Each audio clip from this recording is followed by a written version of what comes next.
لكم هذا المنتوج الجديد، نوري لكم شحال فيه في المعلقه وشحال فيه في سميتو. الصراحه شي حاجه مزيانه تستاهل. كاين فيها هذا المقص وكاين فيها هذه القرعده وكاين فيها هذا المواس. غنوريكم. كاين الموس الاول ها هو، الموس الثاني ها هو، الموس الثالث ها هو، الرابع ها هو، والموس الخامس ها هو.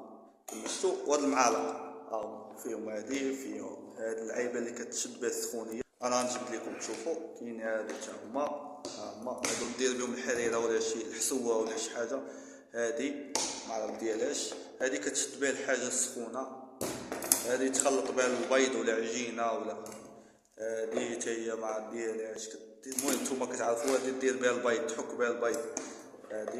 هادي العيبات، هادي الحلوى تصبغ بها الحلوى ولا شي لعيبه بحال هكا. المهم ها هي.